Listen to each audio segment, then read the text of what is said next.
Hello বন্ধুরা, রাধে রাধে। আশা করছি তোমরা সবাই ভালো আছো, আমিও খুব ভালো আছি। আর সবাইকে জানাই শুভ সকাল। আজকে সকালটা তোমাদের জানাই সবার ভালোভাবে কাটুক।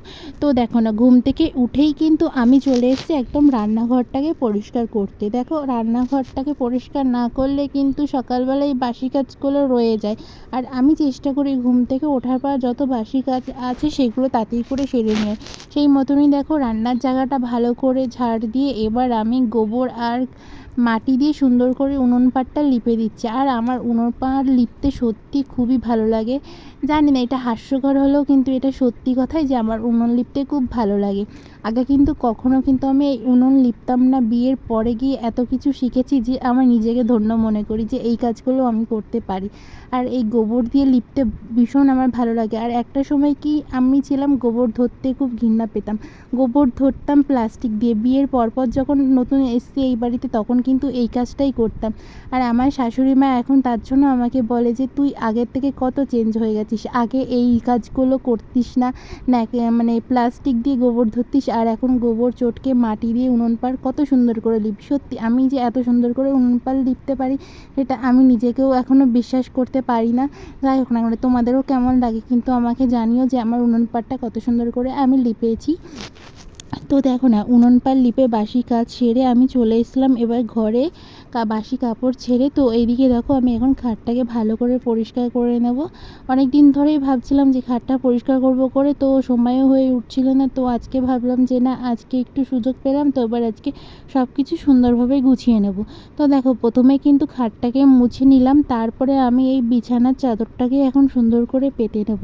আর বিছানার চাদর না আমার মাঝে মাঝে না নতুন বিছানার চাদর পাততে ভীষণ ভালো লাগে। আর দেখতেও কিন্তু সুন্দর লাগে ঘরটা। আমার এই কারণে না খুব ভালো লাগে।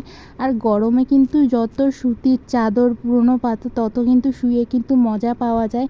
কিন্তু ওই যে আমার একটাই কথা যে আমার নতুন বেড কভার পাততে খুব ভালো লাগে। তো এই বেড কভারটা কিন্তু নতুনই বলতে পারো, এই নিয়ে আমি 3 দিন পাচ্ছি বিছানায়। তো আমার ভীষণ ভালো লাগে। তো আমার বর কিন্তু বেশি নতুন বেড কভারে শুতে একদম পছন্দ করে না, যেহেতু এখন গরমকাল এই কারণেই। তো আমি বলেছি 2 দিন থাক, তারপরে আবার আমি চেঞ্জ করে দেবো। তারপরে দেখো, বিছানার চাদরটা কিন্তু আমার কথা বলতে বলতে পাতা হয়ে গেছে। তো এবার এই পাশে খাটটা আমি সুন্দর করে একটু মুছে নিচ্ছি। মুছে রাখলে কী বলো তো, জিনিস ভালো থাকে আর দেখতেও সুন্দর লাগে। তারপর এইদিকে দেখো যে খাট যেহেতু ঝেড়েছি এই কারণে কিন্তু ধুলোবালিগুলো সব শোকেসে এসেই পড়েছে। তো এর জন্য শোকেসটা একটু মুছে নিচ্ছি ভালোভাবে। তো অনেক দিন ধরে কাজটা না কীরকম একটা ছোপ ছোপ পড়ে গেছে, মাথা ঘষেছি আয়নার সামনে এসে মাথা আশ্রাই, তখন সেই জলগুলো পড়ে কিন্তু ছোপ ছোপ হয়ে যায়। আর আমার ঘরের কিন্তু শোকেস, আলমারি, আলনা সবই কিন্তু এক কালারই বলতে পারো। এটা আমি নিজের চয়েস মতন নিয়েছি, যেন এক কালারের হলে দেখতে সুন্দর লাগে তার জন্য। তারপরে দেখো, চলে এসেছি এখন আমি আমাদের কম্পিউটার টেবিলটাকে সুন্দরভাবে গুছিয়ে নিতে। তো দেখো, সব ধুলোবালিগুলো মুছে নিচ্ছি, তারপরে ঠাকুরগুলো জায়গা মতন ধুয়ে দিলাম। তো ভালো করে গোছানোর পর এবার চলে এসেছিলাম এই আলনাতে। আলনার এখানে দেখলাম যে কম্পিউটারের ঢাকার এই ঢাকনাটা দিয়ে ঢেকে দিলাম তাওয়ালটা দিয়ে। তারপর দেখো, সোফাটা এখন আমি একটুখানি মুছে নিচ্ছি। আর সোফাটা না প্লাস্টিকের এগুলো, তো সোফাটা কেমন একটু ফেটে ফেটে গেছে, এই কারণে সুন্দর করে মুছে আবার বিছানার চাদর দিয়ে কিন্তু ঢেকে দিলাম। তারপর এইদিকে চলে আসলাম এখন ঝাড় দিতে। আর এই জায়গাটা দিয়ে আমার বরের যাবতীয় কাজের জিনিস থাকে, তো সব সময় কিন্তু এই কোণাটা ঝাড় দেওয়া হয় না, যেহেতু ও এখানে বসেই কাজ করে। কাজ করার সময় ওকে আমি সেরকমভাবে অতটাও ডিস্টার্ব করি না। ডিস্টার্ব করি, বদমাইশিও করি, কিন্তু অতটা ওকে ডিস্টার্ব করি না যে উঠিয়ে এই জায়গাটা ঝাড় দেবো। দেখলাম আজকে ও কাজে বসেনি, এই কারণে কিন্তু দেখো আমি এই জায়গাটা সুন্দর করে ঝাড় দিয়ে নিলাম। তারপরে চলে আসলাম এই দেখো বাইরে। বাইরে এসে আজকে একটু ফ্রিজটাকেও মুছে নিচ্ছি। ফ্রিজটা কিন্তু আমি সপ্তাহে মোছার চেষ্টা করি, কিন্তু সপ্তাহে আমি মুছতে পারি না। যখন ভালো লাগে এবং সময় পাই আর কি, তখনই কিন্তু মুছে নিই।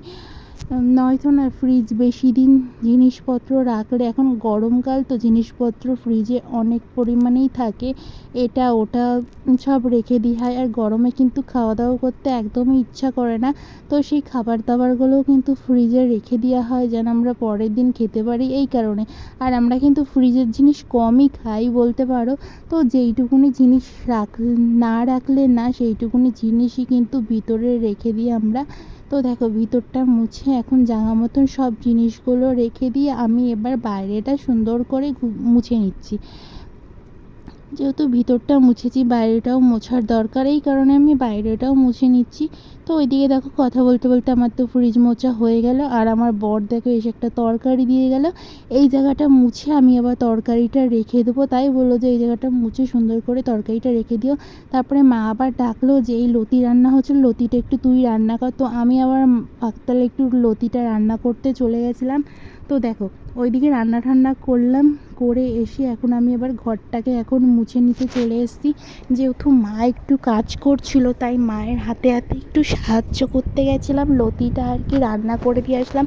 আর লতিটা কিন্তু আমি সেদিনকে খুবই ভালো টেস্টি রান্না করেছিলাম, সবাই বলেছে যে লতিটা ভালোই হয়েছে।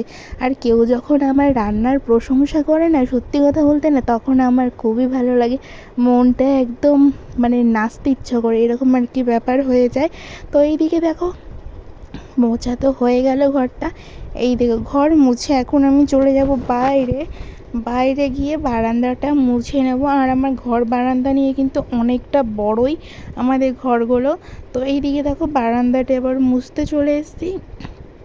আর তাড়াতাড়ি কাজ টাজ করে নিতে আমার খুবই ভালো লাগে, যেহেতু এখন গরমকালে কিন্তু বেশি বেলা করে কাজ করতে একদমই মন চায় না আমার, তার জন্য আমি সকাল সকাল তাড়াতাড়ি করে ঘর মুছিয়ে রাখার চেষ্টা করি।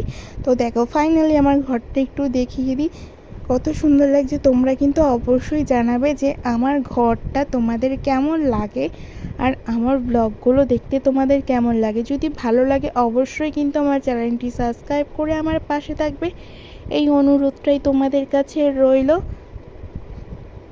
দেখো সব কিছু কিন্তু জায়গা মতন। তো আজকের ব্লগটা এই অবধি, টাটা বন্ধুরা।